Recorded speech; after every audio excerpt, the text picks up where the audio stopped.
Boa tarde a todos. Estamos em mais uma reunião do grupo Constitucionalização das Relações Privadas. A reunião de hoje trata de um tema de direito de famílias. A gente vai conversar sobre alienação parental. Nós temos duas expositoras pesquisadoras aqui do grupo, as professoras Camila Cabral e Karina Franco. E a gente vai começar ouvindo a exposição da professora Camila. Camila, a palavra é sua. Obrigada, Marcos. Saúdo a todos os amigos, em nome do professor Paulo, da professora Fabíola e do professor Marcos, sem os quais essas reuniões não seriam tão frutíferas como são, né? O tema que a gente vai tratar hoje é um tema que eu sou suspeita para falar dele, o quanto ele me é instigante, o quanto ele me é caro. É um tema que me acompanha já há muito tempo nas pesquisas junto ao grupo. E aí eu estava hoje me preparando para essa apresentação e me recordei lá em 2010, quando eu iniciei minhas pesquisas no tema, a gente estava com uma lei recém-promulgada, a Lei de Alienação Parental, a Lei 12.318, e parecia que finalmente o tema ia se pacificar, era só uma questão de tempo para que todos nós nos ambientássemos com os temas tratados pela lei, nos seus dispositivos, mas agora, passados 10 anos, na próxima quarta-feira completa 10 anos da legislação, da Lei de Alienação Parental, parece que o tema ainda está cercado de controvérsias, de discussões, que é o que eu e Karina pretendemos tratar aqui hoje. Vou trazer um apanhado geral das principais discussões e críticas que giram em torno do tema de alienação parental e da sua legislação, enquanto Karina vai se aprofundar na questão da ação direta de inconstitucionalidade que foi proposta contra a lei. Então, a gente vai começar primeiro com esse caráter mais geral sobre a temática, para depois Karina fazer esse aprofundamento.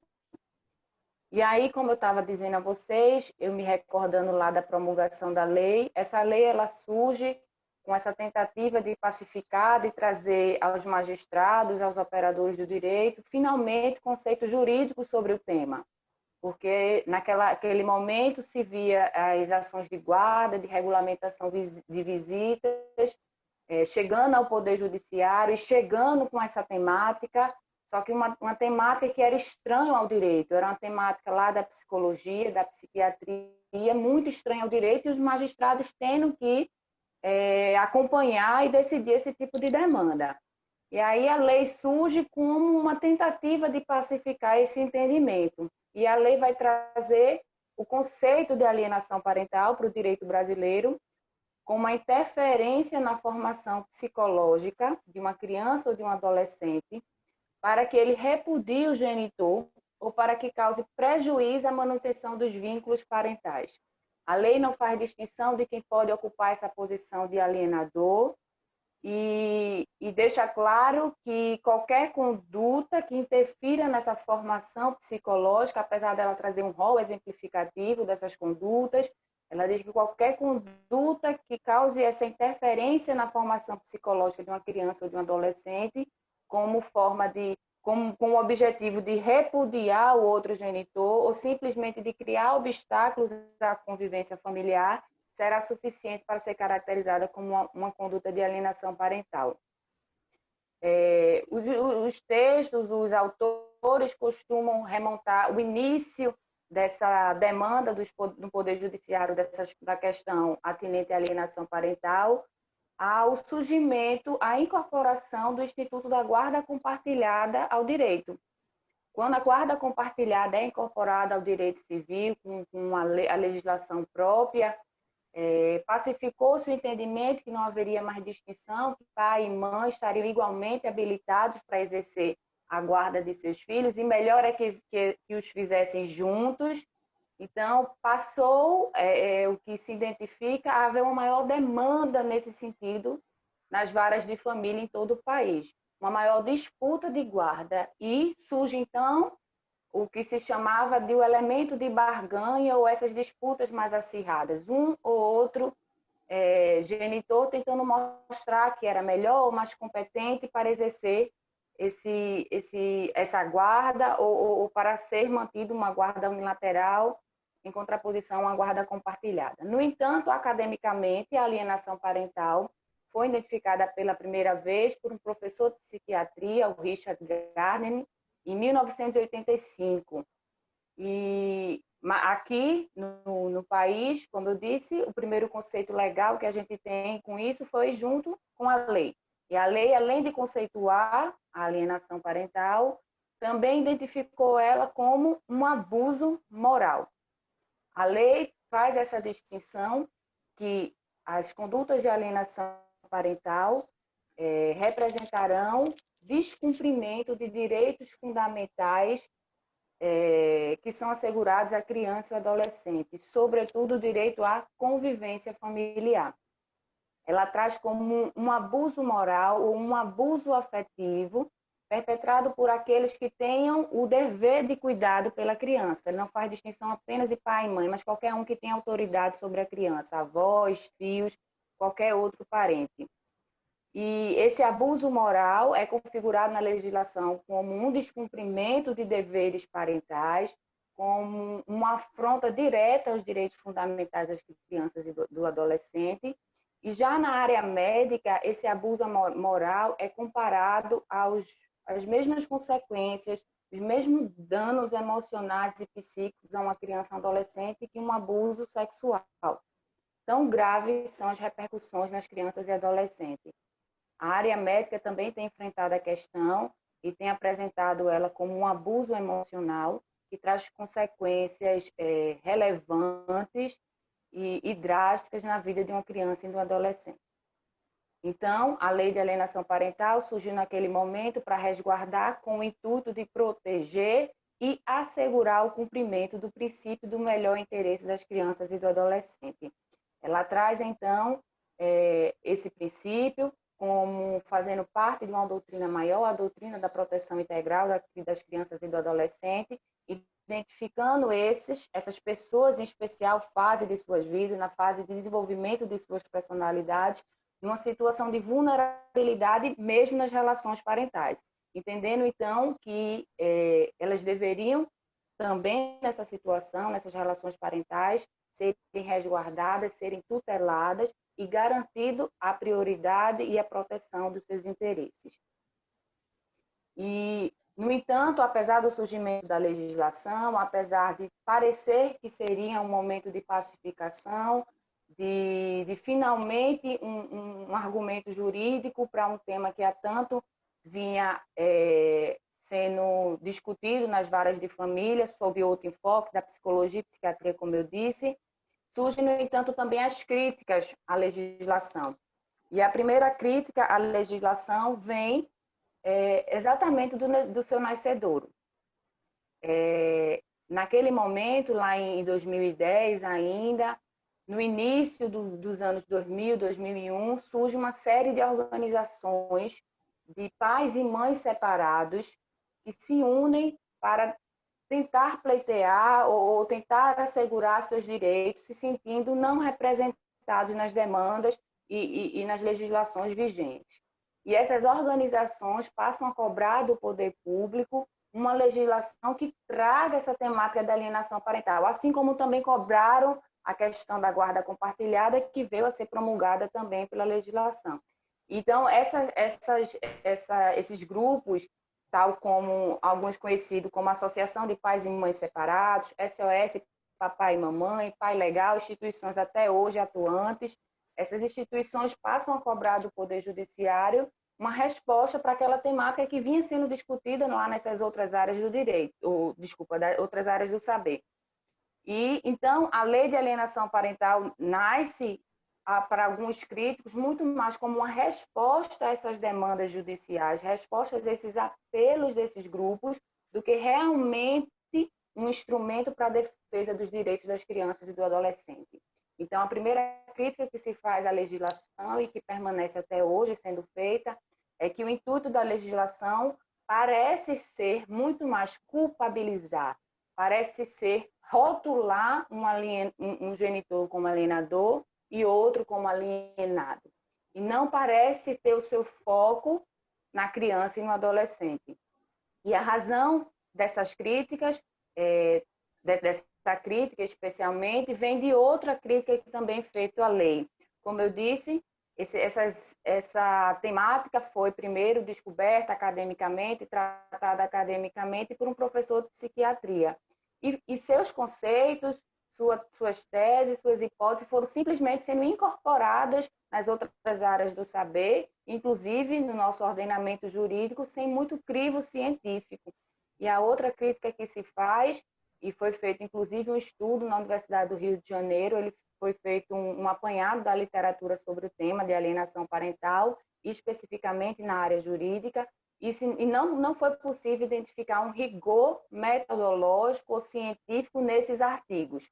O que se percebeu, na verdade, é que os artigos estão apenas reproduzindo os conceitos de Gardner de forma completamente incontinente, sem qualquer crivo científico, sem qualquer rigor, sem qualquer discussão quanto às suas teses, quanto às suas hipóteses.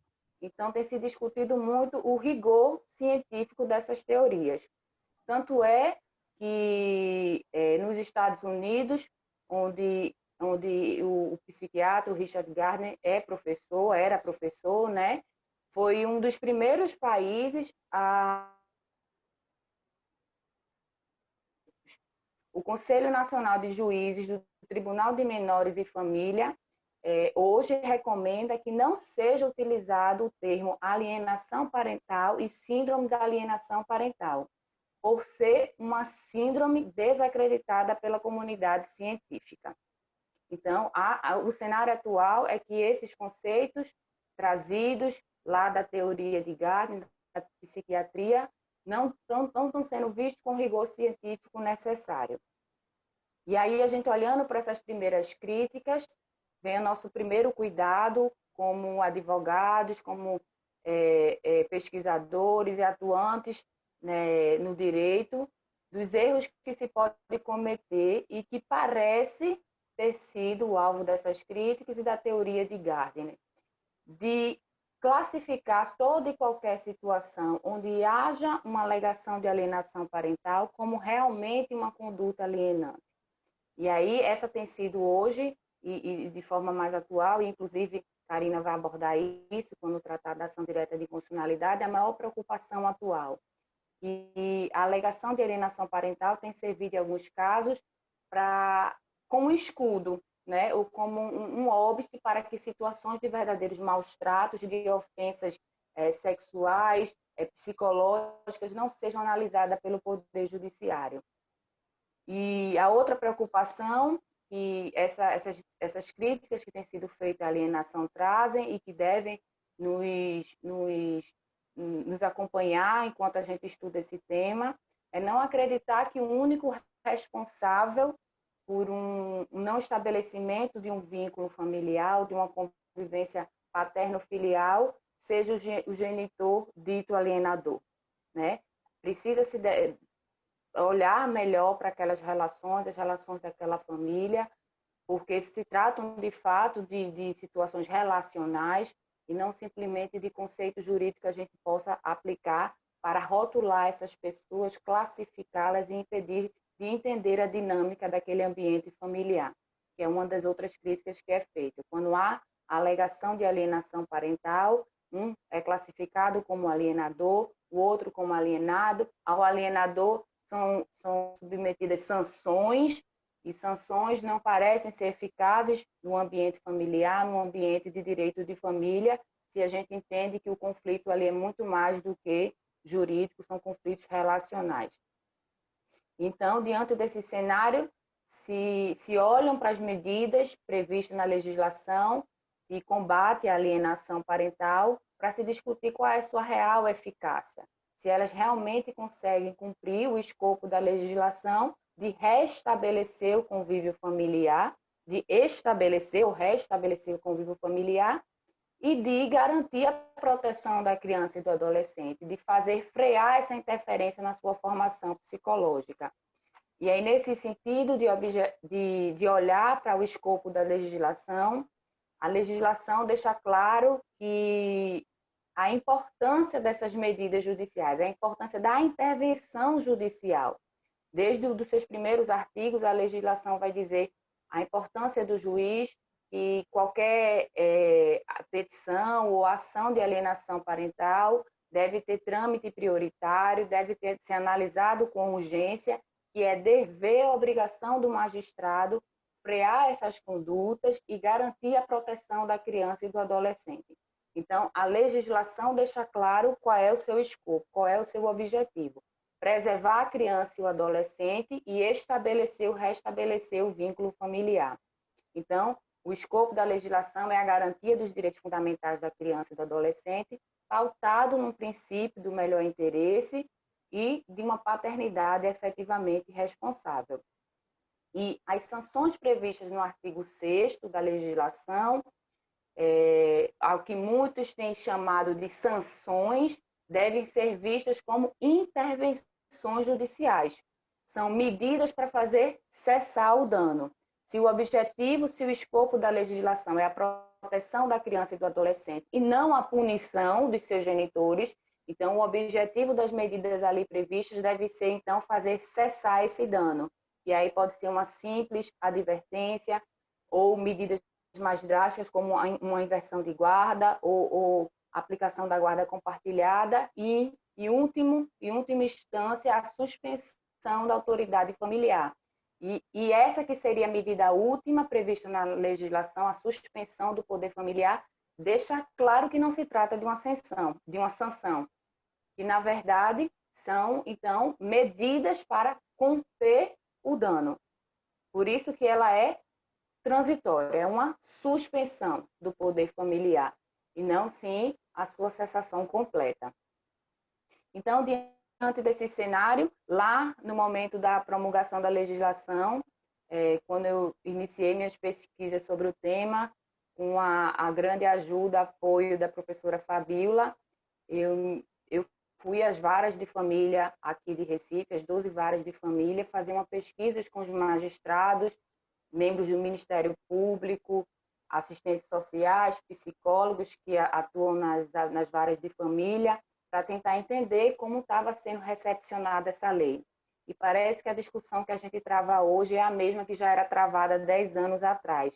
E o que a lei parecia ter vindo para equilibrar, para equalizar, ela ainda não conseguiu atingir seu objetivo. Naquele tempo, naquele momento, há 10 anos atrás, foi se discutido se a legislação, com essas medidas previstas no artigo 6º, se elas tinham realmente a capacidade de cumprir o escopo da legislação, de restabelecer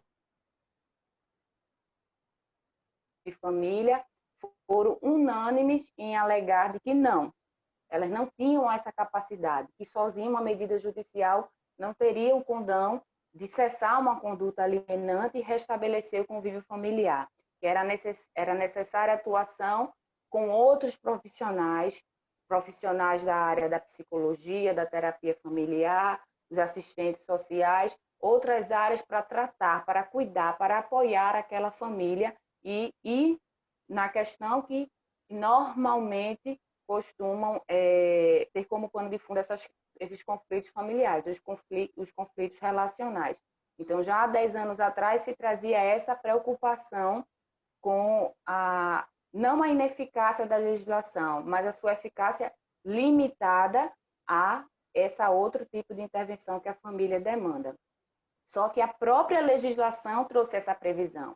A própria legislação trouxe esse cuidado, essa atenção que a família precisa ao disciplinar que o magistrado poderá determinar um acompanhamento psicológico àquela família, um acompanhamento psicoterapêutico àquela família. Então, a própria legislação, apesar de ainda estar em plena discussão, com propostas de revogação, ela mesma já teve o cuidado de entender que tinha sua eficácia limitada, que era importante ao magistrado aplicar outras medidas.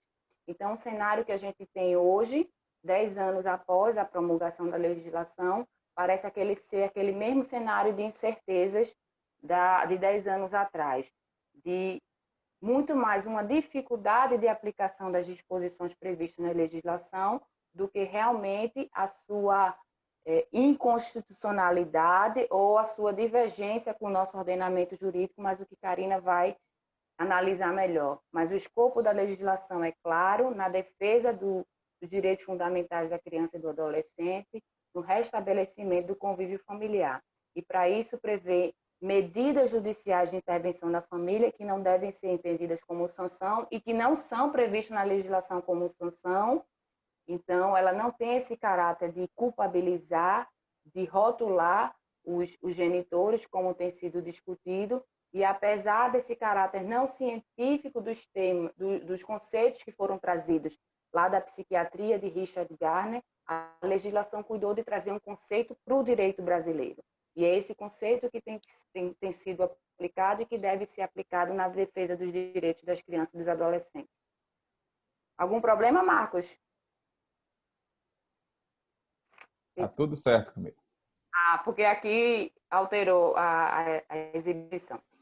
Então, hoje a gente tem, além da ação direta de constitucionalidade, que Karina vai analisar, temos um projeto de lei no Senado de número 498, que pretendia a revogação da lei. Esse projeto de lei, ele nasceu da CPI dos maus-tratos, que foi instaurada para investigar alegações de maus-tratos em face de crianças e adolescentes. E uma dessas alegações era exatamente que a lei de alienação parental estava servindo para excusar ou desculpar verdadeiros violentadores e abusadores de crianças e adolescentes.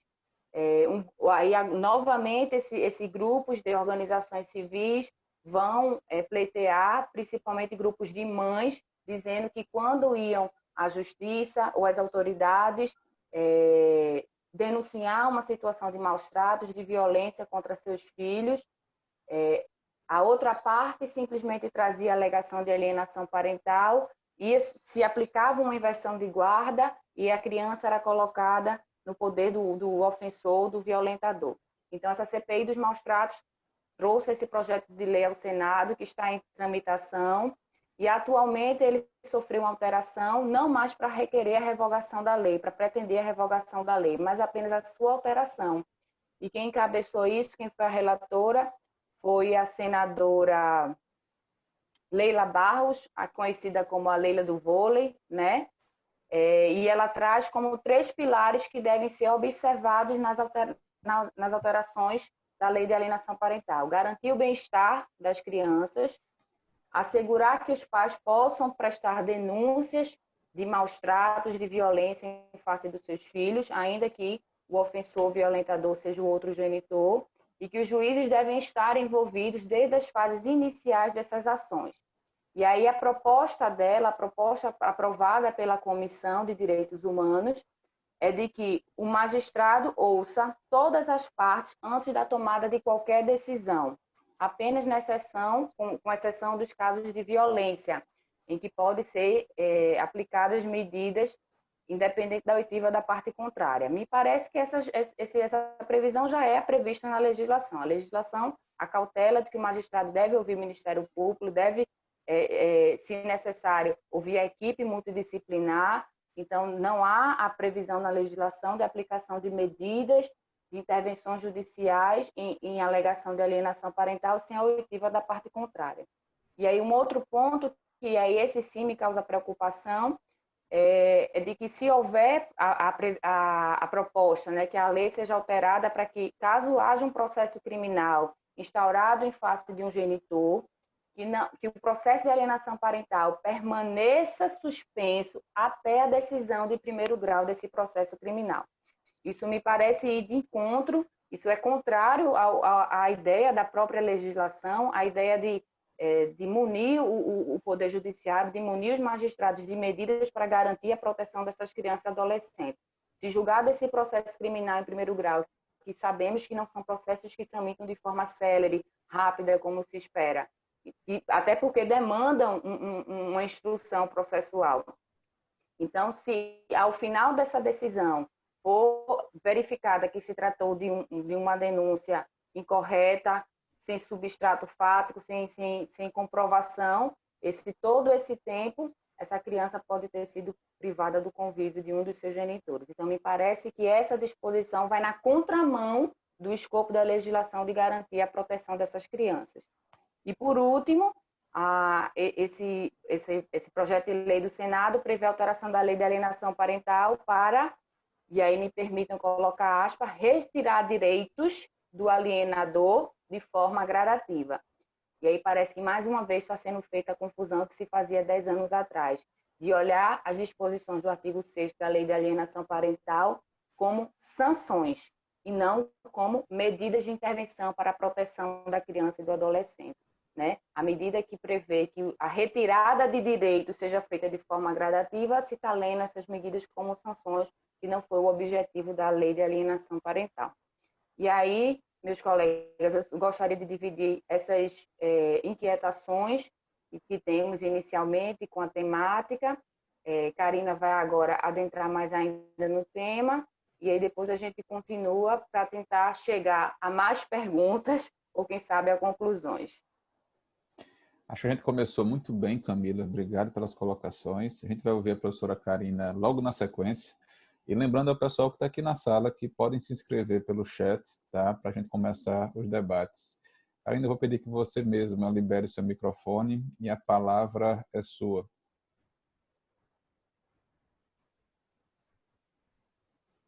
Estão me ouvindo? Tá tudo certo? Tudo certo.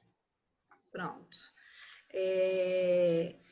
Dando continuidade aí à explanação da Camila, nós nos propomos hoje a trazer discussões sobre a lei e, mais especificamente, sobre a ação direta de inconstitucionalidade que foi ajuizada, né? Mas eu quero trazer, inicialmente, vou tentar compilar todas as informações aqui para vocês dentro do tempo, que a nossa lei da alienação parental vai fazer 10 anos na semana que vem, no dia 26 de agosto. Então, significa que há uma década a lei ela busca garantir a equidade entre pais e filhos no exercício da autoridade parental e também no exercício da convivência, afastando aí conflitos que possam repercutir na formação dos filhos menores de idade. Só que essa aplicação da lei, ela vem sendo questionada, como a Camila já iniciou, né, tratando do projeto de lei e posteriormente, agora também houve um outro projeto de lei que foi arquivado na Câmara dos Deputados, mas existe, na verdade, um movimento, né, que busca aí alterações na lei ou até mesmo a sua revogação, que foi o alvo da ação direta de inconstitucionalidade. Só que, antes de entrar na DIS, só para deixar registrado que a gente tem que partir da premissa, como a Camila falou, né, que a alienação parental, na verdade, é a interferência na formação psicológica da criança e do adolescente promovida ou induzida por um dos genitores, em regra, em face da criança, para que ela passe a repudiar o outro genitor. A outra premissa, também dita pela Camila, é que a alienação parental é reputada um abuso, né, no exercício da autoridade parental. E temos que considerar, por último, que a lei ela é uma importante e recente conquista no âmbito do direito das famílias. Tá? Por quê? Porque, segundo Rodrigo da Cunha Pereira, a lei nomeou e demarcou um conceito para a criação de um instituto jurídico novo para um problema que já existia na nossa sociedade, tá? Nesse sentido, dentro dessas provocações e dos movimentos, nós temos o ajuizamento da ação direta de inconstitucionalidade 6273, que foi ajuizada em novembro de 2019, pela Associação das Advogadas pela Igualdade de Gênero, no STF. Qual é o objetivo da lei, né? Atacar como questão de mérito a integralidade da lei por incompatibilidade sistêmica com alguns dispositivos constitucionais, objetivando, então, a retirada dessa norma do nosso ordenamento jurídico. Quais são as normas constitucionais que foram atacadas nessa ADI? O artigo 3º, inciso 4º, que diz respeito aí como objetivo fundamental da nossa República Federativa do Brasil, a promoção do bem de todos, sem preconceitos de raça, sexo, idade, cor ou quaisquer outras formas de discriminação. O artigo 5º, inciso 1º, que diz respeito à isonomia entre homens e mulheres. Temos o artigo 226, parágrafo 8º, onde o Estado assegurará assistência à família na pessoa de cada um dos que a integram, criando mecanismos para coibir a violência no âmbito dessas relações. E o caput do artigo 227, né, que trata aí do dever da família, da sociedade e do Estado em assegurar às crianças e aos adolescentes com absoluta prioridade todos os direitos e, dentre eles, o direito à convivência familiar, colocando a salvo essas crianças e esses adolescentes de quaisquer formas de negligência, violência, exploração, opressão e crueldade.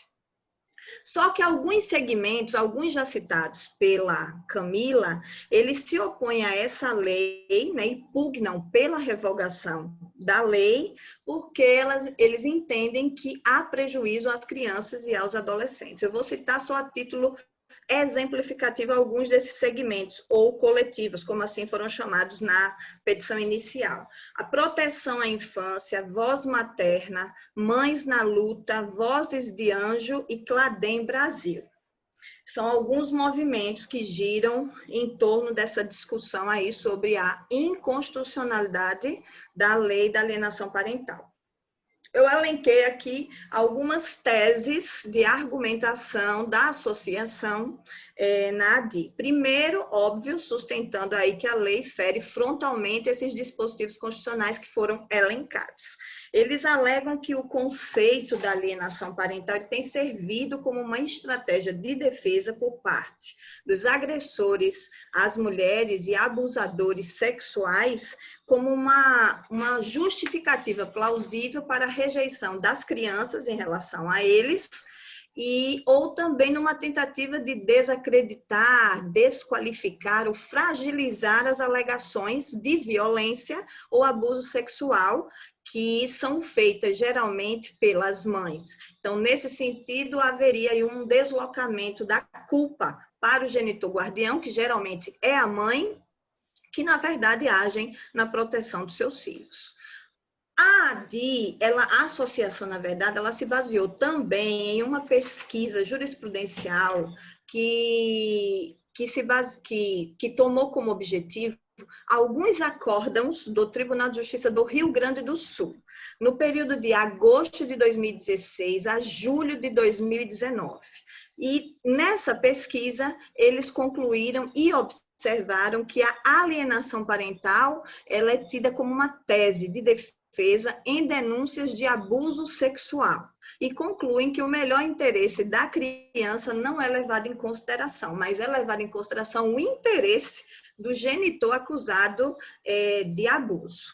Nesses casos aí pesquisados, encontramos a seguinte situação. Primeiro, de um lado, uma acusação feita pelas mães de abuso sexual praticado pelo pai. E, por outro lado, nós temos a alegação da alienação parental da mãe como um argumento de defesa desses supostos abusadores que são os pais. Então, existem essas, na verdade, alegações recíprocas. Dentre os acórdãos que foram pesquisados pela associação, eu elenquei aqui a título ilustrativo 2, do TJ do Rio Grande do Sul. Um de julgado em 2012, para vocês entenderem aqui pelo menos um pouquinho da ementa desses dois julgados. Então, entre aspas, o primeiro julgado na ementa traz o seguinte: não havendo bom relacionamento entre os genitores e havendo acusações recíprocas de abuso sexual do pai em relação à filha e de alienação parental pela mãe e havendo mera suspeita ainda não confirmada de tais fatos, mostra-se drástica demais a abrupta suspensão do direito de visitas. Os fatos, porém, reclamam cautela e, mais do que o direito dos genitores, há que se preservar o direito e o interesse da criança. Fica mantida a visitação, que deverá ser assistida pela avó materna e em período mais reduzido, devendo tanto a criança como ambos os genitores serem submetidos a uma cuidadosa avaliação psiquiátrica e psicológica. Esse julgado é de 2012. E em 2013, pelo mesmo tribunal, eu elenquei essa outra situação, onde a criança está vitimizada no centro de um conflito insano, onde a mãe acusa o pai de abuso sexual e este acusa a mãe de promover alienação parental. As visitas estão estabelecidas e ficam mantidas pelo prazo de 90 dias, mas sem a necessidade de supervisão, pois a acusação de abuso sexual não encontra respaldo na prova coligida. Então, a situação sustentada pela associação é que as mães, ao registrarem, né, a violência sexual sofrida pelos filhos, acabam sendo etiquetadas como alienadoras. Só que no STJ, para qualquer decisão que implique supressão de direitos fundamentais, precisa haver prova robusta nesse sentido. Então, o Poder Judiciário não tem, nesses conflitos, suspendido aí as visitas, entre aspas, né? Porque devemos tratar sobre o regime de convivência, na verdade, e era uma prática costumeira do STJ, mas alterando esse posicionamento, eles estão determinando que a convivência ela se mantenha mais supervisionada por algum ente familiar. E aí eu trago Marcos, também... Eu peguei agora, entrei aqui pelo login de um amigo meu, e na Unix.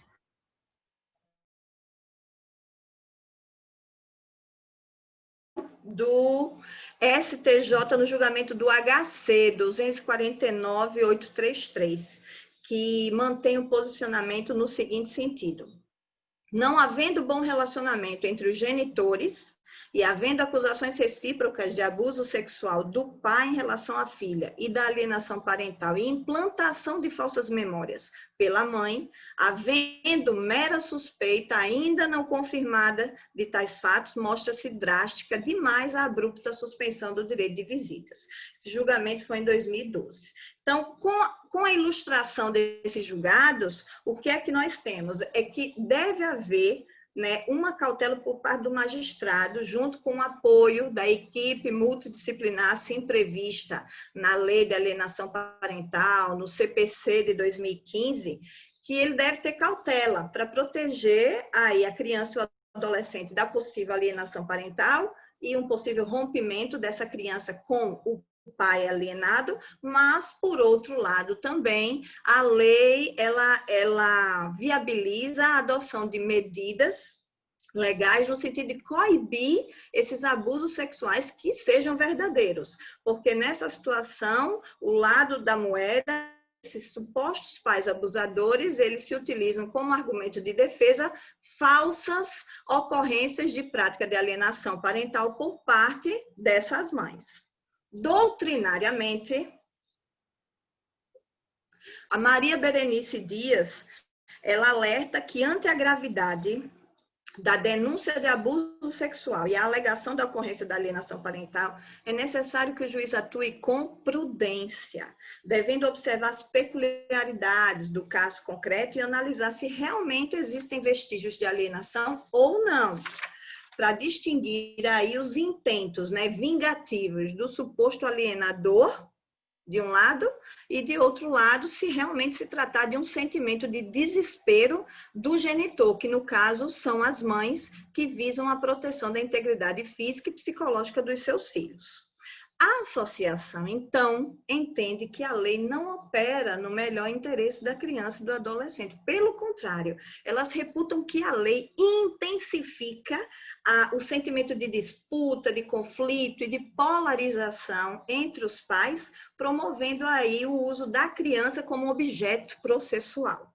Dentre essas argumentações, a associação também traz aí que o Estatuto da Criança e do Adolescente já tem seus mecanismos próprios de proteção para a tutela das crianças e dos adolescentes em relação ao seu direito à convivência familiar, que são as medidas de proteção. Então, para elas existem, para a associação, na verdade, existe um confronto entre as medidas que estão previstas no ECA e na Lei da Alienação Parental, e nesse confronto essa associação entende que a lei adota uma lógica preocupada com os interesses dos adultos, em detrimento às diretrizes constitucionais da proteção às crianças e aos adolescentes, entendendo que a lei é desnecessária diante do que o ECA preceitua aí para a proteção dos infantes. Além disso, a associação sustenta que a tese da alienação parental ela se banalizou e vem sendo utilizada para enquadrar qualquer tipo de divergência que exista nas ações de divórcio, nas ações judiciais de divórcio, de guarda, regulamentação de convivência, investigações, processos que também venham a envolver abuso sexual. E, por fim, a associação sustenta a discriminação de gênero contra as mulheres em descompasso ao artigo 5º, inciso 1º da Constituição Federal, considerando a pesquisa que a associação se baseou e trouxe para a petição inicial, a associação considerou que a lei da alienação parental vem incrementando a desigualdade de gênero ao afetar a vida das mulheres mães, impedindo-as de conviver com os próprios filhos e violando os direitos fundamentais de titularidade das mulheres. Em 17 de dezembro de 2019, então, a ADI foi distribuída para a ministra relatora, Rosa Weber, e ela entendeu em um despacho inicial que a matéria contempla relevância e especial significado para a ordem jurídica, a ordem social e segurança jurídica. E, em razão disso, ela adotou o rito, ela submeteu a ADI ao rito do artigo 12 da Lei 9868/99 e não se manifestou sobre o pedido de liminar feito na ação. Qual é a situação atual da ADI? Os autos estão conclusos para a ministra relatora desde o dia 16 de junho. Nesse sentido, com o andamento, depois desse despacho inicial, houve o pedido do IBDFAM como amicus curiae na ação, tá? E aí, o IBDFAM, ele sustentou a compatibilidade, sim, sistêmica da lei com os valores constitucionais, com a nossa Constituição Federal. No entendimento do IBDFAM, a lei apresenta congruência com os valores constitucionais, sobretudo os princípios, quais? Que já foram elencados pela Camila. O do melhor interesse da criança e do adolescente, da dignidade das crianças e dos adolescentes, o da convivência familiar, o da paternidade responsável. Todos esses valores, além da prioridade absoluta, estão consentâneos, né, com a lei da alienação parental. Então, nós temos crianças e adolescentes, que são pessoas, né, em desenvolvimento, que têm que ter proteção integral e prioridade absoluta sobre os demais sujeitos, não podendo ser objeto de nenhuma forma de discriminação, violência, opressão e etc.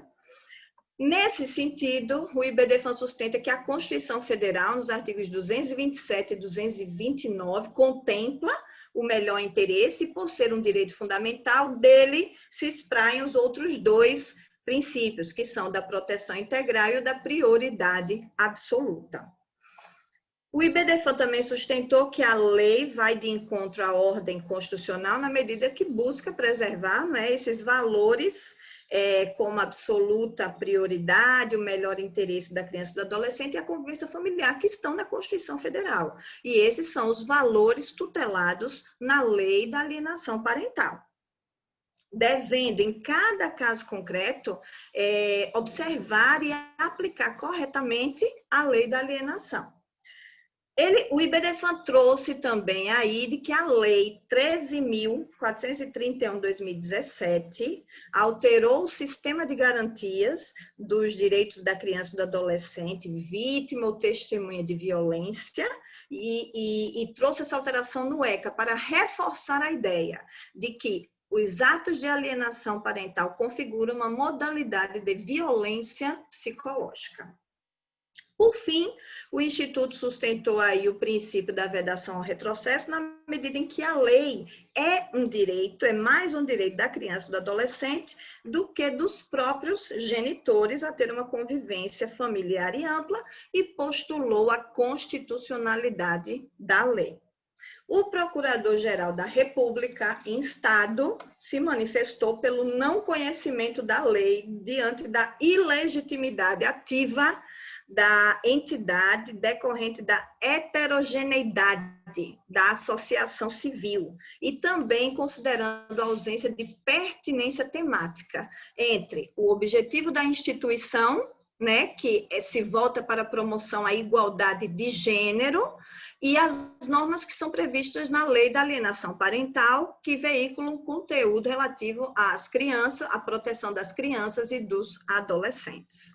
Nessa discussão toda, a Maria Rita até se antecipou jogando aqui o link da pesquisa, mas existe uma correlação, porque dentro dessa discussão sobre a constitucionalidade ou a inconstitucionalidade da lei da alienação parental, é que por meio do grupo de estudos e trabalhos sobre alienação parental, foi promovida uma pesquisa que está sendo veiculada no IBDFAM. Então, eu tenho certeza que a maioria de vocês já deve ter recebido um e-mail, né, com o link para vocês realizarem a pesquisa. E esses questionamentos, eles giram em torno de 14 perguntas, onde o associado ele é instado a se manifestar.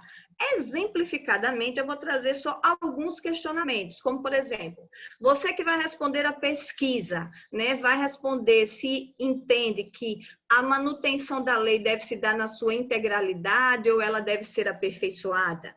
Ao apreciar o pedido de medidas provisórias na ação autônoma ou incidental, o juiz deve realizar audiência prévia? É oportuno a substituição do termo genitor por pai? A declaração da existência de alienação parental depende da realização de perícia psicológica? O acompanhamento psicológico pode ser eficaz para a prevenção e ou a reversão da dinâmica da alienação? A proteção da lei pode se estender para atos reputados de alienação parental praticados em face de idosos e pessoas reputadas vulneráveis, a exemplo das pessoas com deficiência? E, por fim, a última pergunta traz se a lei protege a isonomia do exercício do poder familiar. Então, nós questionamos, eu e Camila, e ela já fez esse questionamento, inclusive, se os parâmetros e as diretrizes que envolvem os casos de alienação parental e as medidas que estão previstas na lei atingem o escopo da legislação, que é a preservação e a proteção da integridade física e psicológica, principalmente, das crianças e dos adolescentes, né, para assegurar a sua convivência com os pais, ou então, como suscita a associação, se essas intervenções judiciais, elas somente promoveriam mais um acirramento ainda maior no conflito já vivenciado entre os genitores. Enfim, a lei, sem sombra de dúvidas, como eu disse inicialmente, ela é uma importante e recente conquista e ela, sim, traz mecanismos concretos, né, no sentido de defender a integridade psicológica das crianças e dos adolescentes, de promover o direito fundamental de cada uma delas à convivência familiar, assegurando tudo isso dentro dos valores que estão previstos na Constituição Federal, observando-se o melhor interesse da criança e do adolescente, o princípio da paternidade responsável, a convivência familiar e a sua dignidade. Então, dessa forma, eu e Camila nos posicionamos sobre a constitucionalidade da lei da alienação parental, que ela tem no seu escopo o mecanismo, sim, de combate à grave violação ao direito fundamental da criança e do adolescente, à convivência familiar e também em relação ao abuso perpetrado na autoridade parental, no caso dos pais, ou em relação a outras pessoas que detenham a guarda, autoridade ou vigilância dessas crianças e os adolescentes.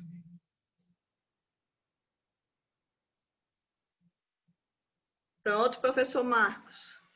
Obrigado, Karina. A gente está aqui, professor Paulo, com 4 inscrições.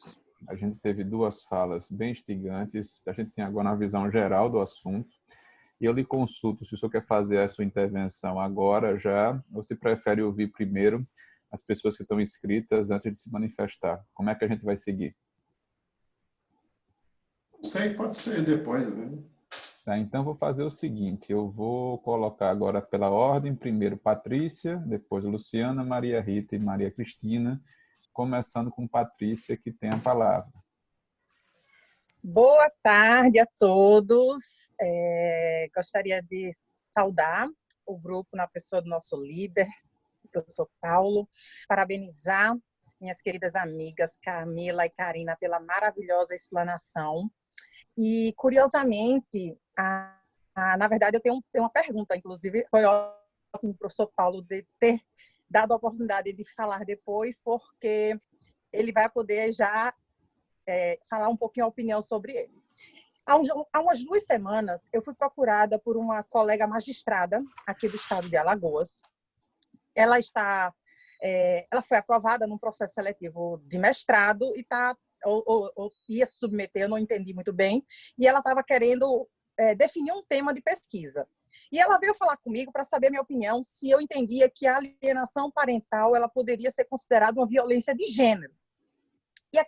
E para ser sincera, como eu não sou uma estudante muito profunda tal da alienação, aquilo me causou um certo espanto. Eu disse, poxa, mas eu nunca vi a lei de alienação parental como um instrumento de violência de gênero contra a mulher.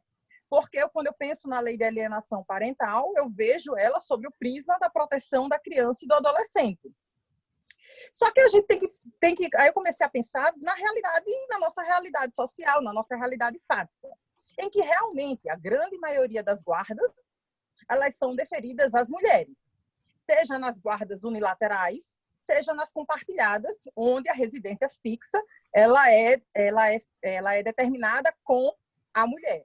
E que muitas dessas guardas compartilhadas só são compartilhadas no papel, porque, na verdade, são guardas unilaterais que receberam o nome de compartilhado, porque não existe efetivamente um compartilhamento concreto da responsabilidade parental. E aí o que eu percebi também é que eu comecei a pensar em algumas audiências que eu participei. Lógico que a gente ainda está falando isso num universo de minoria, mas algumas audiências que eu participei, como ouvinte, como estava no curso de formação de mediação e conciliação, é que muitos pais hoje em dia buscam o judiciário, provocam o judiciário para exercer essa parentalidade responsável, exercer o seu direito de convivência, e que a gente ainda, dentro do judiciário, nós temos uma visão ainda preconceituosa e que coloca o homem como um mero colaborador na criação dos filhos.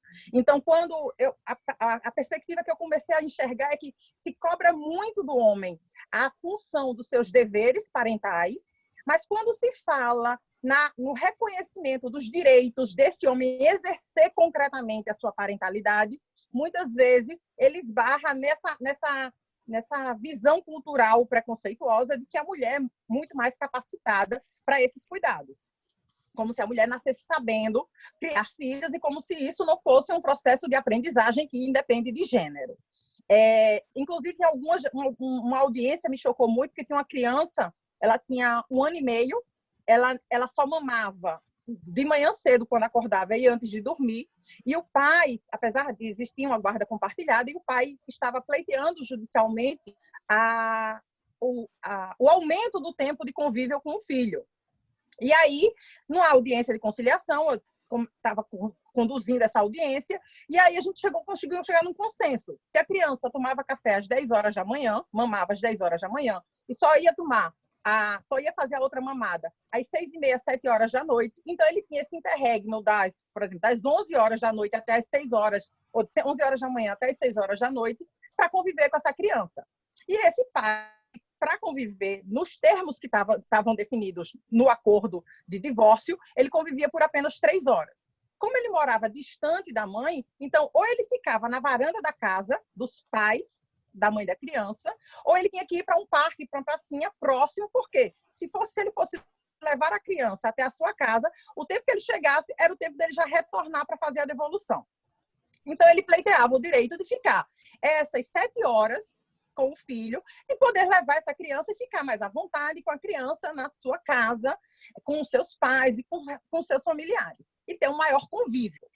E aí, quando a gente tinha, inclusive, conversado já com os pais, até a mãe já tinha acordado com isso, a juíza ingressou à sala e o posicionamento da juíza disse: ô fulano, chegou para o pai e disse: ô fulano, não é melhor o senhor deixar a criança ficar maiorzinha, porque ela é tão pequena, como se a criança não pudesse ser cuidada adequadamente pelo pai, quando ele, em momento nenhum, e a mãe também não se manifestava nesse sentido, de que ele não exercia adequadamente, que ele não cuidava adequadamente do filho. Então, diante desse contexto, a gente vê que, efetivamente, a grande maioria das guardas, elas acabam sendo deferidas, de fato, de direito, às mulheres. E também por essa questão cultural dos cuidados dos filhos ficarem a cargo da mulher. Então, acho que nesse processo também de estudo da lei de alienação, a gente precisa pensar nessa questão de compartilhar a responsabilidade parental de uma maneira efetivamente mais igualitária. E aí eu fiquei pensando, né? Mas como é que eu poderia, e eu fico na dúvida, como é que eu poderia enquadrar, mesmo assim, a alienação como uma violação de gênero?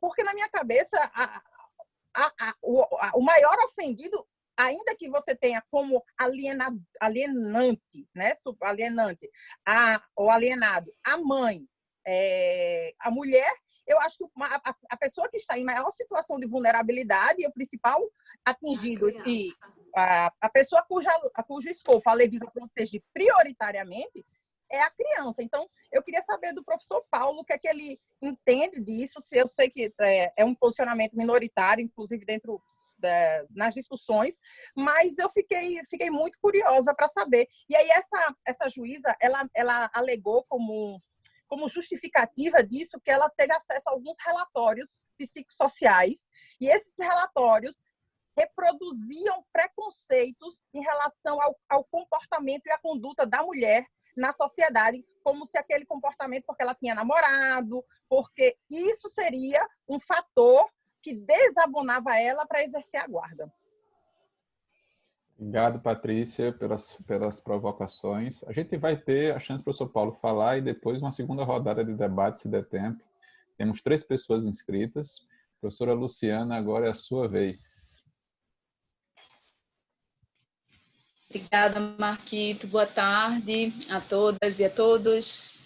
Registrar aqui minha saudade dos nossos encontros presenciais e parabenizar Camila e Karina. Patrícia e Karina estão sempre tão juntas que a gente, às vezes, ama as duas juntas.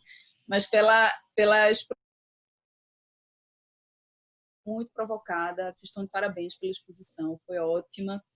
E acho que esse assunto ele ainda rende muitos caldos, né? Infelizmente, a gente vive num país em que uma criança é estuprada aos 6 anos de idade e chamada de assassina, né? Ao exercer o seu direito ao aborto legal. E essas são situações que nos remetem a essa discussão da alienação parental, porque, de fato, os maiores problemas estão ligados a essas alegações de abuso sexual. Mas eu queria aqui trazer também minha contribuição para o debate, principalmente trazendo muito mais o viés prático também, pedindo permissão a vocês para isso, e trazer aqui algumas ponderações em relação a esse tema, porque eu acho que, na verdade, essa discussão da constitucionalidade ou não da lei, ela eu não vejo o menor sentido nessa discussão, talvez por vivenciar a prática, mas eu faço muitas críticas, de fato, a forma como essa lei está sendo instrumentalizada, ou a forma como a lei ela é utilizada na prática, mas, sobretudo, eu acho que o insucesso das demandas de alienação parental mostra a grande fragilidade do nosso judiciário e o grande abismo, o grande buraco que a gente vive nesse judiciário. Isso porque, quando a gente faz uma análise da legislação, e as meninas fizeram isso muito bem feito, de forma muito bem feita, a gente vê que essa é uma lei que merece alguns eventuais reparos, até porque a gente evoluiu em 10 anos, né? E a gente vem discutindo muito firmemente esse assunto durante esse tempo e percebendo, por exemplo, quem é a figura do alienador, quem é a figura da alienadora. 10 anos atrás, só a mãe praticava alienação parental, mas hoje a gente vê a gente vê que, e os dados mostram que essa não é uma realidade e que outras pessoas também podem estar ali sofrendo aquela alienação parental.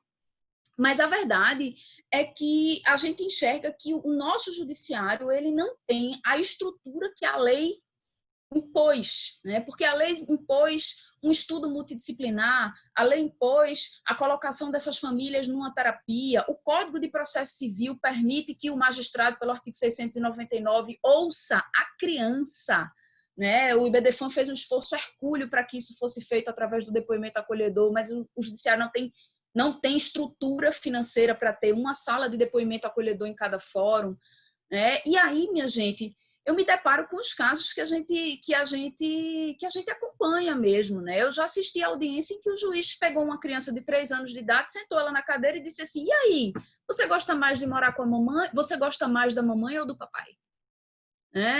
A gente já se deparou com demandas, eu nunca me esqueço de um caso que a Fabíola contou em sala de aula, né, de uma mãe que teria furado o ímen da filha com um prego, né, para alegar que essa criança sofria abuso sexual paterno. A gente se depara com situações que são situações efetivas de alienação parental e a gente se depara, por outro lado, com um poder judiciário desestruturado. Hoje eu li um despacho proferido num processo em que a gente acompanha, em que a juíza colocou no despacho o seguinte, que era impossível ela analisar o pedido de guarda compartilhada, porque não havia consenso entre os pais, e quando não há consenso entre os pais, não é possível fixar a guarda compartilhada.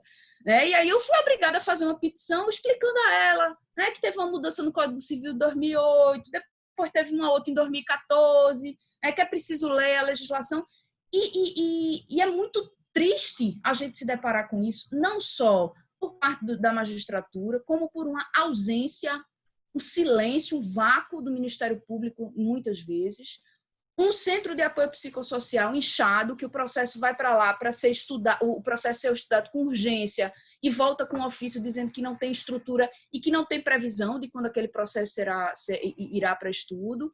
Então, assim, eu, na verdade, estou trazendo aqui o que me impacta quando a gente lida com essas demandas, né? Eu não diria que a gente vive hoje a indústria da alienação parental, porque a alienação parental não gera lucro para ninguém, como aconteceu com os processos de dano moral lá atrás, mas eu vejo que existe realmente um uso indiscriminado da lei de alienação parental, em qualquer circunstância. A gente faz um esforço muito grande lá no escritório. Às vezes o cliente já chega dizendo assim, eu vim aqui porque eu sofro alienação parental. Sabe o que é alienação parental? Né? Então, a gente precisa realmente, acho que a gente, como doutrina, precisa trabalhar melhor esse conceito e talvez conseguir preservar essa lei, que é importantíssima, é um ganho muito grande. Trata de um assunto que realmente é muito sério, mas eu acho que o nosso judiciário precisava de mais equipamento, de formação, né, de estrutura financeira, e esses são realmente assim, os pontos que me inquietam bastante. Obrigada, um beijo para todos vocês e fico aqui escutando os demais e o debate.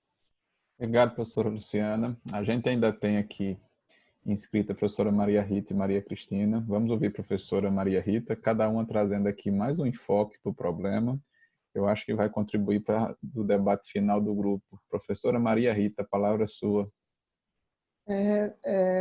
Boa tarde, pessoal. Um abraço virtual em todos vocês. Cumprimento a todos. Quero parabenizar a Camila e Karina. Já parabenizei no chat, mas foi excelente e completa, né, essa exposição. Vou ser bem rápida, porque na prática eu fui assim contemplada com relação a todas as questões suscitadas por Luciana. Parece até que nós estávamos sentadas à mesma mesa e fazendo as mesmas anotações, né? E exatamente porque atuamos muito de perto com isso e juntas. E eu só gostaria de trazer rapidamente duas questões, né? Primeiro, o impacto, né, que essa discussão quanto à revogabilidade ou não da lei de alienação parental já está trazendo para o judiciário. Né? A simples discussão de revogabilidade ou não já transfere para o judiciário a ideia, né, de que é algo absolutamente frágil e que a qualquer momento pode ser revogado, né? E isso é muito fácil de concluir pelo judiciário, porque sendo uma questão extremamente complexa, né? Normalmente há um certo recuo, né, de julgamento, né? Até porque a prova pericial, né, que poderia dar suporte efetivamente também à decisão judicial, como Luciana falou, é extremamente mal conduzida, né, porque nós nos deparamos com, infelizmente, com laudos periciais que são superficiais e inconclusivos, né, e termina que o que determina, o que aponta para,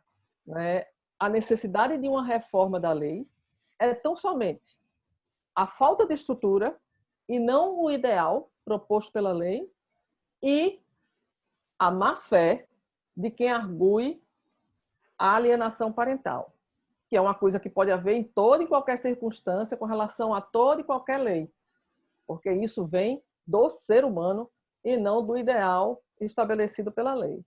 Então, Marcos, só isso para não me alongar bastante e ouvir o professor Paulo, porque fui contemplada na maioria das questões de Lu. Muito obrigada.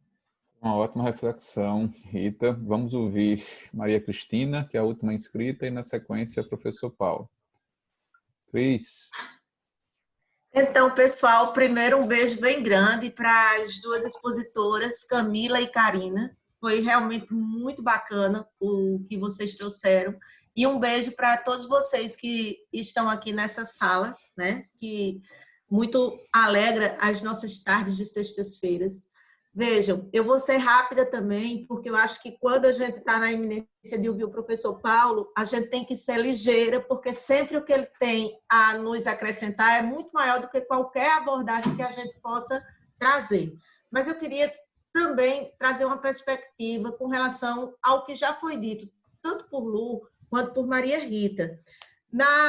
Eu acho que isso é algo imanente àquelas pessoas que, além da doutrina, elas atuam com especificidade na área de família. E nos litígios familiares é muito comum você vir com a demanda e ela ir proliferando questões de alienação parental. Mas me parece que é importante dizer que sustentar, por exemplo, a revogabilidade da lei de alienação parental, arguindo que, de fato, ela é utilizada como um escudo por aquelas pessoas que praticam o abuso e que efetivamente trazem como defesa a questão da alienação parental, me parece que é algo completamente desarrazoado em relação à causa e efeito. Não é a revogação da lei que vai dar uma maior proteção à criança ou ao adolescente, nomeadamente em situações de abuso. É muito triste quando a gente se depara com arguições de abuso sexual.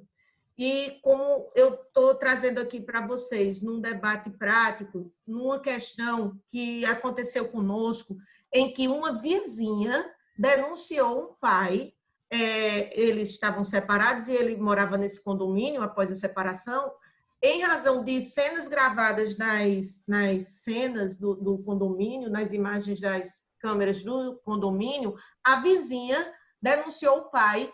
E nós fomos chamadas pelo Ministério Público porque, pasmem, isso é muito comum.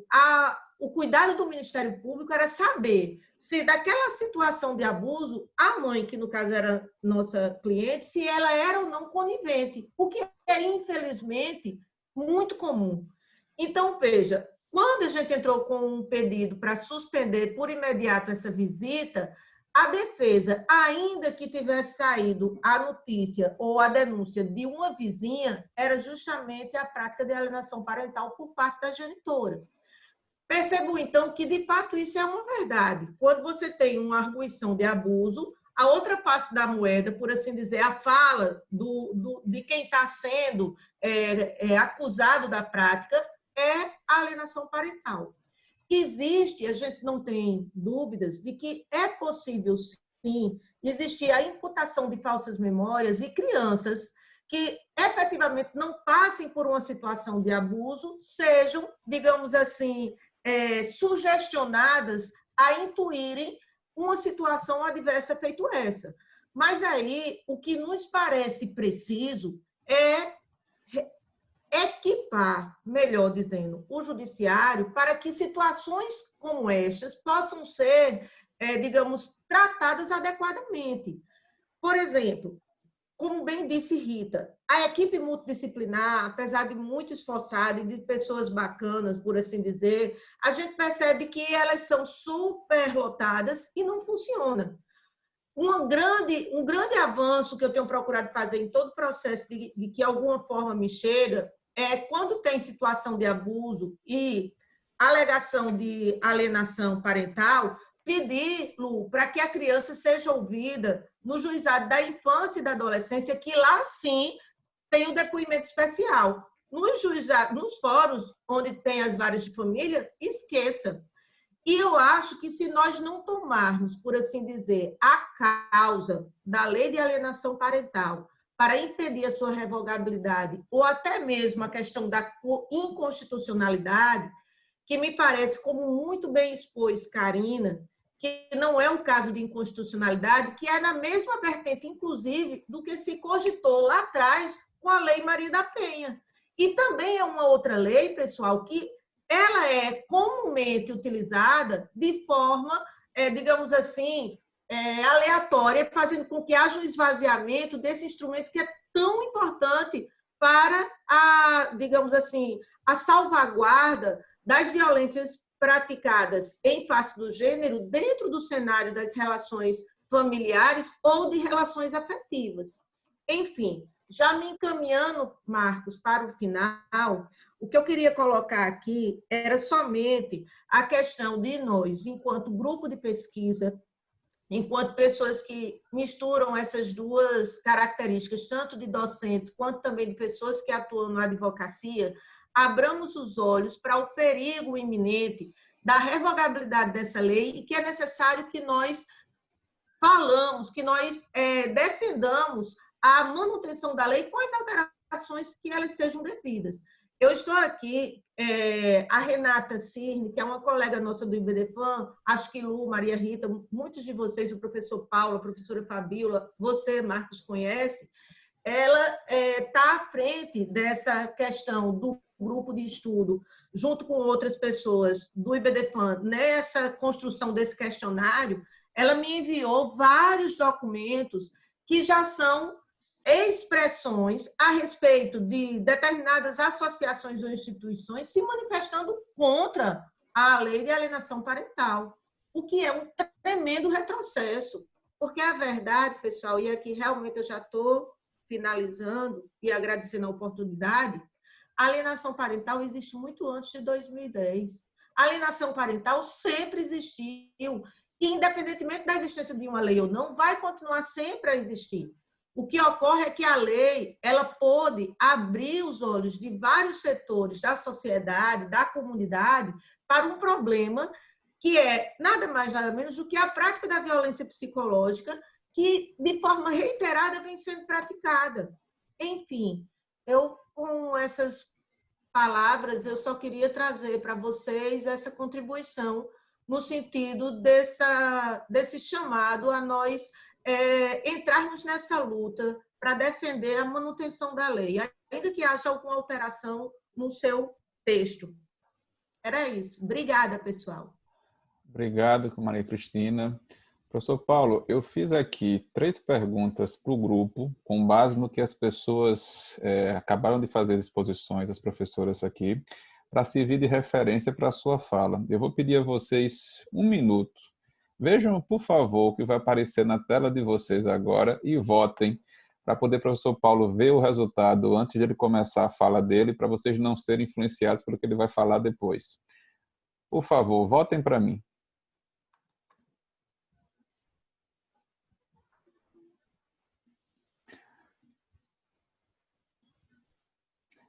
Eu fui retirando as perguntas das falas de cada uma das professoras aqui, para tentar a gente dar um contexto de como é que o grupo está pensando o assunto. Nós já temos aqui 4 respostas, nós somos 20 e poucos na sala, aguardando os demais responderem.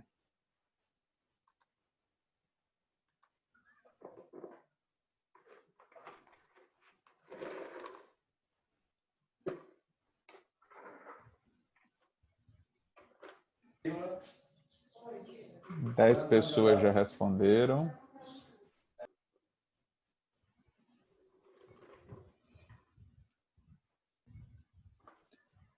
Mais 20 segundinhos, pessoal, para todo mundo responder. Pronto, todos responderam. Eu vou colocar agora para vocês os resultados aqui, professor Paulo, porque a gente pode ver todos juntos aqui. Tá? Então, vocês já devem estar vendo os resultados aí. A primeira pergunta foi: a lei de alienação parental deve ser revogada? Dos presentes aqui na sala que responderam, foi unânime que ela não deve ser revogada. Eu perguntei também se existe no judiciário brasileiro uma ideia preconcebida de que mulheres têm melhores condições de cuidar de crianças e adolescentes do que os homens. Foi unânime, tá? Não tem um dado aqui de pesquisa, mas aqui é o sentimento, aqui é o empirismo de todo mundo, a experiência pessoal de cada um. A terceira pergunta, a gente tem uma resposta dividida. Na sua opinião, a lei de alienação parental, na forma como atualmente é aplicada, protege efetivamente os interesses de crianças e adolescentes? A gente tem aqui a maioria por não, 61%, mas nós tivemos 4 votos pelo sim e 3 votos não sei responder. Tá? Então, a gente aqui tem um ponto de divergência, posicionamentos diferentes. A quarta situação: na atual redação, seria possível utilizar a lei de alienação parental para proteger idosos e outros grupos vulneráveis? De novo, a gente tem aqui uma divisão, 56% a 33%. No quinta e última pergunta, se o distanciamento social e o uso da tecnologia agravou as situações de alienação parental, aqui a esmagadora maioria concordando que isso aconteceu. Pronto, então a gente já tem aqui uma ideia de como é que está o clima na sala, e eu deixo agora, professor Paulo, as suas considerações. Tem que abrir o microfone só.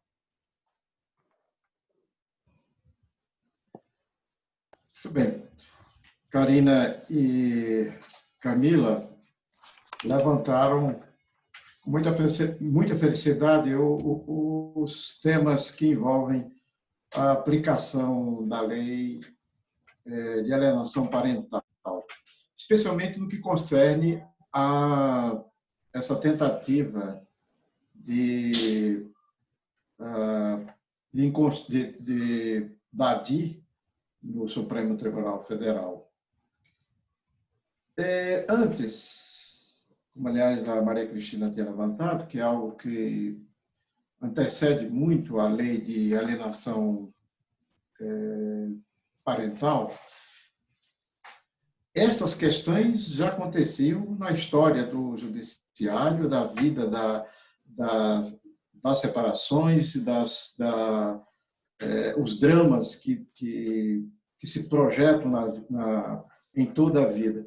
Quando eu comecei a pensar sobre esse tema e a estudar esse tema, muitos anos atrás, muitos anos antes da lei, tive a oportunidade de ouvir um depoimento de pessoas, todas na faixa de mais ou menos 50 anos de idade.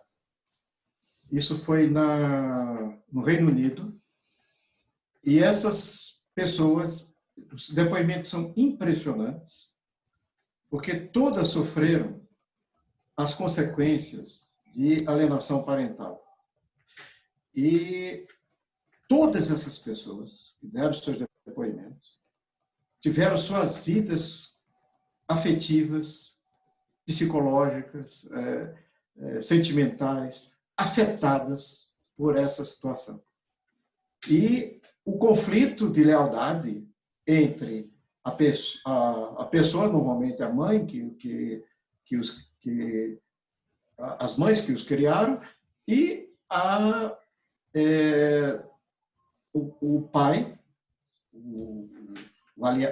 na lógica da alienação parental, o alienado, que foi demonizado durante tanto tempo, e a descoberta deles de que a narrativa que prevaleceu em toda a sua existência, que eles absolveram, não era verdadeira em grande medida. E aí a situação desse impacto na vida psíquica dessas pessoas como eu falei, o que impressiona é que pessoas todas estavam na faixa dos seus 50 anos, ou seja, a vida deles toda comprometida, inclusive com dificuldade de relacionamento, por conta de situações como essa, especialmente o impacto da descoberta posteriormente de que eles tinham sido vítimas da alienação parental, que aquela, como eu disse, aquela narrativa não era verdadeira. Então, esses problemas sempre existiram e vão continuar existindo.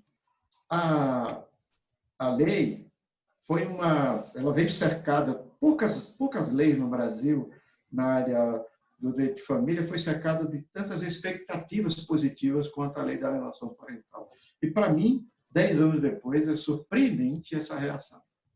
A ADI, ação direta de inconstitucionalidade, para derrubar a lei, projetos de leis tramitando e projetos no sentido da revogação da lei, uma nota técnica que foi emitida pela Procuradoria-Geral da República, no setor da Procuradoria da República que cuida dessas matérias, a mobilização desses autodenominados coletivos de mulheres, inclusive de modo muito incisivo e até ofensivo, né? No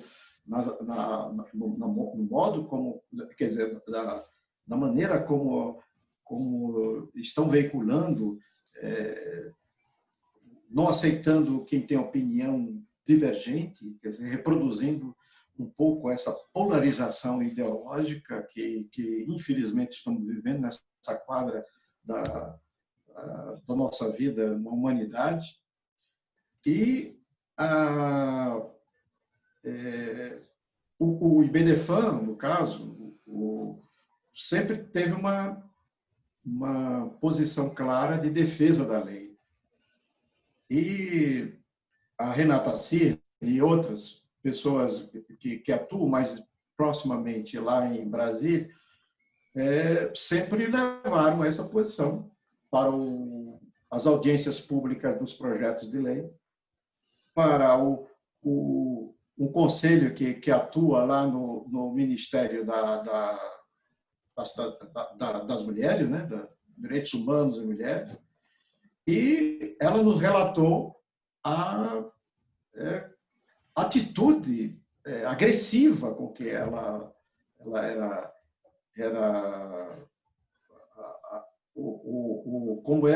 que ela sofreu como representante do IBDFAN, a ponto de muitas dessas lideranças desses coletivos se virarem para ela e fazer acusações de que ela era advogada, quanto é que ela estaria recebendo para poder defender esse tipo de posição, que era advogada de alienador, e mais ainda é a acusação leviana de que a lei de alienação parental é uma lei que veio amplificar a pedofilia. É a acusação mais recorrente.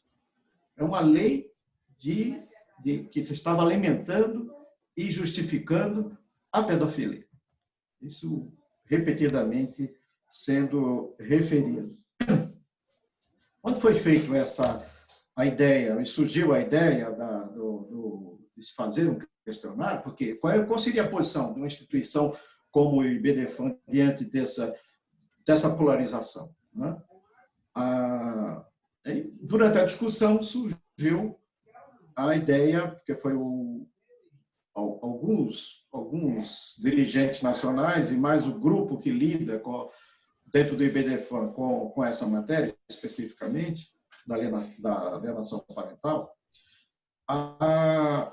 aí surgiu a ideia desse questionário. Essa ideia, inclusive, foi minha, durante a discussão, que era bom que nós ouvíssemos os mais de 12 mil associados, para saber se esta tese da superação da lei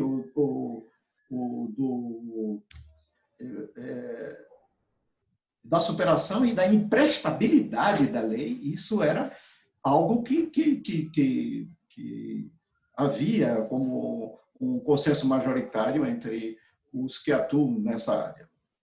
Juízes, promotores, defensores públicos, o pessoal da área das equipes multidisciplinares, advogados, etc. E esse questionário aí está correndo, e nesse pequeno questionário que o Marcos acabou de fazer, todos os que responderam, eu não respondi porque eu já tinha feito, eu queria muito mais ouvir. Todos vocês concordaram de que a lei ela tem uma função prestante, ela veio para ficar, uma das melhores leis já escritas para enfrentamento de um problema específico, e agora me chamou a atenção a resposta de que a aplicação da lei, ela não tem contribuído para os seus objetivos. Parece que foi esse, né, Marcos, o que você perguntou, se tinha contribuído para para realizar o melhor interesse do adolescente, não foi isso? Aí na tela. Que você colocou aqui. Na sua opinião, de forma como está, protege efetivamente os interesses da criança? A maioria respondeu não. Ou seja, há um reconhecimento de que a lei não está atendendo satisfatoriamente às suas finalidades. Então, a percepção do que devemos ter da lei deve ter dois modos de percepção, de como encarar e como resolver. Primeiro, no que concerne a própria rigidez normativa da lei. E o segundo é a da sua aplicação real, da sua efetividade da lei. Por isso que eu me pus contra quando o grupo que foi coordenado pela Renata nos encaminhou previamente, antes da divulgação do questionário. Eu me coloquei desde o início contrário a que o questionário dissesse respeito aos temas relativos à aplicação da lei, que deveria ser objeto de outro questionário. Para efeito da defesa da lei, ou de como se comportar como amicus curiae, como perante o Supremo Tribunal, no caso da ADI, ou perante o Congresso Nacional, nós precisamos saber se, primeiro, a lei, da forma como está, é satisfatória, ou, segundo, se não é satisfatória, em que pontos ela deve ser modificada, com essa experiência acumulada ao longo de 10 anos. Né? Terminou o questionário saindo dessa forma, juntando as duas, era um questionário bem mais amplo. Para mim, o bom questionário é um questionário pequeno, eu queria só, no máximo, 6 ou 7 questões, para podermos mobilizar todos os associados, mas saiu um questionário de 14, reduzindo ainda um pouco a quantidade de questões que tinham sido levantadas. No que concerne a ADI, vejam vocês que os fundamentos, se você perceber, se observar bem os fundamentos levantados, dizem muito mais respeito ao conflito entre os pais, o conflito de gênero, do que o melhor interesse da criança. Que este é que é o objetivo da lei. Este é que essencialmente é o objetivo da lei.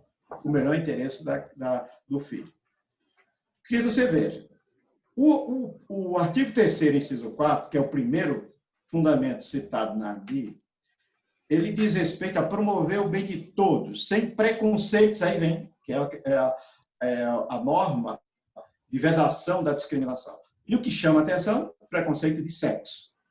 O artigo 5º, inciso 1º, ele diz respeito à igualdade de homens e mulheres.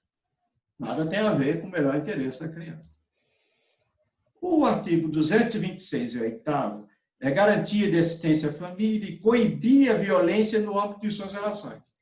Também não é específico do melhor interesse. Você veja que terminou, e por fim, o último, que as garantias, assim, a garantia às crianças, que são as garantias em geral das crianças. Com exceção desse último, todos os demais, o que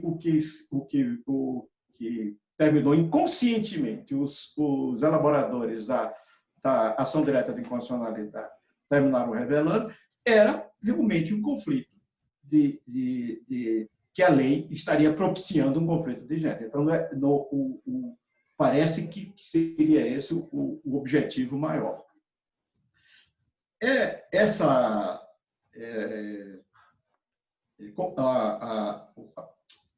A Procuradoria-Geral da República, o parecer do Ministério Público Federal, que, como a Camila fez referência, ele levantou duas questões que eu já tinha suscitado antes, que é, quanto ao aspecto formal do cabimento da ação direta de constitucionalidade, que é a pertinência temática e principalmente a legitimidade da autora para uma ação direta de inconstitucionalidade. Eu creio que ao que tudo indica, essa ADI vai esbarrar nesses dois óbices de natureza formal, a pertinência temática e a legitimidade. Mas pode, de repente, avançar e entrar no mérito. Por isso, a intervenção do IBDFAN como amicus curiae. No que concerne ao questionário, só uma referência que, não sei se foi, não, acho que foi a Karina, entre outros, ela foi fazendo referência ao conteúdo das questões que foram levantadas. Apenas uma referência, Karina, é que você fazendo reproduzindo uma das questões, você disse que se seria a lei deveria alterar a denominação de genitor para pai, mas não foi assim não, a não ser que tenha saído no final. É genitor por familiar. A dúvida era que a lei se refere a genitor, não? E, embora genitor seja gênero, tanto cabe para o homem quanto cabe para a mulher. Mas como isso foi trabalhado de modo ideologicamente incorreto, de que genitor aí era para privilegiar o homem, então sugerir uma outra denominação que eu não concordei e sugeri familiar, porque o alienador pode ser o avô, pode ser a avó, pode ser um tio, pode ser até uma pessoa que viva dentro da família, viva daquele ambiente familiar, e que seja ele, na verdade, o vetor da alienação familiar. Por isso, o conceito de familiar seria mais interessante caso esse projeto de lei vá adiante, que é o projeto de lei da senadora Leila, que é o que está mais avançado. Ainda bem que ela não embarcou nesse caminho simplista e irrefletido da pura e simples revogação da lei. E abriu audiências públicas para ouvir, e o projeto está... mas, da forma como ele está redigido até agora, há muitas críticas, talvez mais críticas do que a redação atual da lei. É um assunto realmente extremamente controvertido, envolve questões muito complicadas, difíceis de solução, muito difíceis, uma interlocução necessária com o sistema de guarda, né? E aí vem a questão a dúvida levantada por Patrícia, de uma magistrada que, pretendendo fazer pós-graduação, perguntaria se a alienação parental, a lei de alienação parental poderia propiciar ou dela emergeria uma violência de gênero. É algo realmente espantoso isso, né? E uma lei que veio para criar mecanismos equilibrados que permitam que a pessoa, o filho, não é só a criança ou adolescente, veja, vocês como se projetam ao longo da vida, essas pessoas de mais de 50 anos, né, com todas as suas vidas comprometidas. Então, o objetivo da lei, pretendido pela lei, mesmo que ela totalmente não tenha atingido, mas essa é a sua principal finalidade, é encontrar um mecanismo de harmonização desses interesses no melhor interesse do filho. Não para pender para um lado ou para pender para o outro. Esse sistema de guarda, a aplicação do sistema de guarda, infelizmente, reproduz a lógica do patriarcalismo. Não é? Mãe reprodutora e pai provedor. Porque, veja, é rara, eu venho sempre chamando a atenção disso, inclusive no que tem escrito, que é muito raro um pai ser atribuído a um pai a guarda de um filho. E às vezes, vem com esse comportamento patriarcalista, inclusive vocalizado por juízas, por mulheres, como na referência feita por Luciano, não é? De que, então, deixa o homem livre, o homem não sabe cuidar de filho, não, vai você cuidar, porque a criança é pequena, então fique em casa. Ou seja, aqueles 3K da cultura alemã, né? A mulher, a função que é o Kinder, o filho, a cozinha e a igreja, que em inglês, que em alemão se inicia por cá. Né? Essa função da mulher. Não sai daí. Ou seja, se bem pensar, até mesmo esse coletivo de mulheres reproduzem essa lógica. Não se percebe que estão reproduzindo essa lógica do sistema patriarcal, da estratificação dos papéis do homem, ou de quem faz o papel do homem, até mesmo nos casais homoafetivos, naquele que faz o que assume o papel atribuído ao que seria ao homem na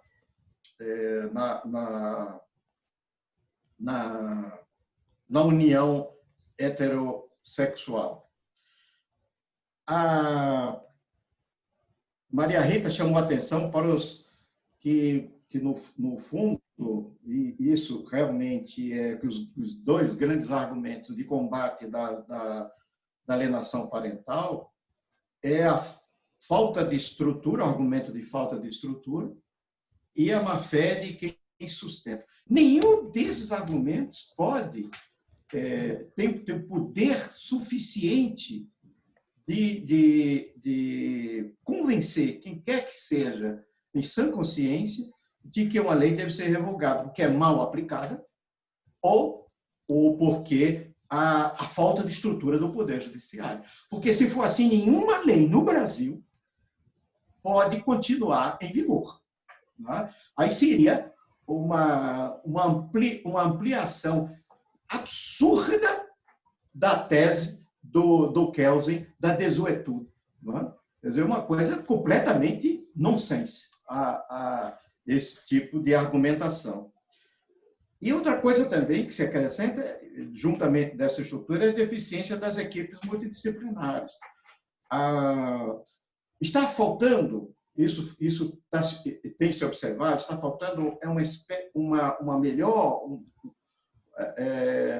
entrosamento dentro do próprio Poder Judiciário entre as equipes multidisciplinares das varas de criança, da infância e juventude, com as varas de família.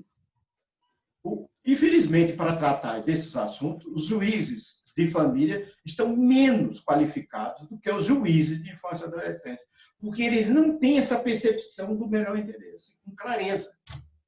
E são levados, normalmente, para o embate e tomar partido entre um pai ou outro. E o que leva, portanto, à má aplicação da lei. A lei está sendo responsável pelo que não lhe cabe, que é a má aplicação dela. ou pela desestruturação do Poder Judiciário, como a Maria Rita se referiu. Então, são essas observações que avisando a Patrícia, que a amiga dela, que lhe pediu sugestão ou a sua impressão sobre o possível tema, ela está começando mal, procurando o tema dela. Isso realmente, ela está partindo de uma impressão incorreta da lei de alienação parental para tentar desenvolver. Ou seja, se a lei propicia a violência de gênero, se ela pode ser utilizada, toda lei pode ser instrumentalizada para qualquer outro ponto contrário às suas finalidades. Mas isso, efetivamente, não deve ser o grande motor das nossas tomadas de decisão com relação a esse tema. Eu confesso a vocês que eu ainda estou sob impacto dessa reação. Eu jamais imaginei que uma lei que foi cercada de bons propósitos, como ela foi, chegasse a esse ponto, chegar ao ponto que está de uma demonização sem precedente. Vamos ver como é que isso vai resultar e ir adiante. E observe que não são só não decorre só da militância desses coletivos, porque setores públicos responsáveis, como o Poder Executivo, como o Ministério das Mulheres e dos Direitos Humanos, e também o setor responsável por essa matéria na Procuradoria-Geral da República, tomaram posição contra a lei, sem ter uma visão clara do seu conjunto. Pronto. Marcos, era isso, são essas minhas observações. O tema foi muito interessante para o debate, está em aberto, e todos vocês que sejam associados ao IBDFAN, se já não fizeram, respondam o questionário. Vamos ver o que vai resultar disso aí. Vai ser realmente um levantamento muito interessante para termos e até subsidiar o Poder Judiciário e o Poder Legislativo de informações a respeito de quem está com a mão na massa sobre esse assunto. Paulo, a Patrícia pediu a palavra. Eu vou só fazer aqui um comentário a partir da sua fala, que eu me lembrei do seguinte. O senhor falou das intenções da lei. Eu queria fazer uma analogia quando a gente compara boa-fé objetiva e subjetiva e trazer isso para a alienação parental. Na minha experiência profissional, eu vou para a audiência, olho para o outro lado e vejo sempre o seguinte discurso: eu quero o melhor para o meu filho, para a minha filha, e quero que meu filho e minha filha convivam o máximo de tempo com o pai, nos seus termos, não nos termos da criança. E aí a prática não corresponde ao discurso. Esse é um desafio. E o segundo desafio também é a banalização que alguns colegas advogados fazem ao tratar da alienação parental. Um ato episódico, qualquer desentendimento do casal, acaba virando um capítulo, uma petição, tá? Sem nenhuma fundamentação, sem nenhuma estruturação, e isso, com o passar do tempo, foi contribuindo para a situação que a gente se encontra em relação a essa discussão da lei. Mas era só essa observação que eu me lembrei quando o senhor começou a falar. Patrícia pediu uma palavrinha. Vamos deixar a Patrícia terminar aqui para a gente passar para os assuntos gerais.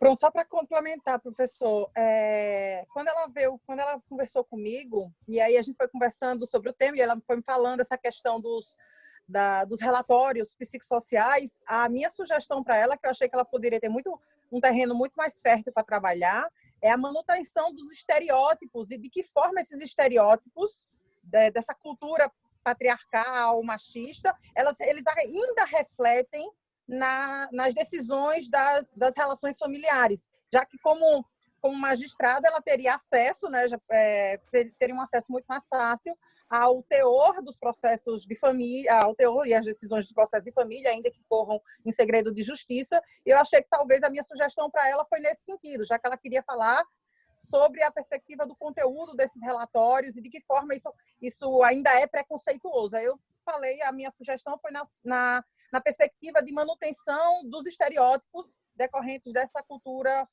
machista e patriarcal. Acho que é uma boa orientação, os estereótipos ou os arquétipos, né, que terminam repercutindo na própria decisão, que são as pré-compreensões que qualquer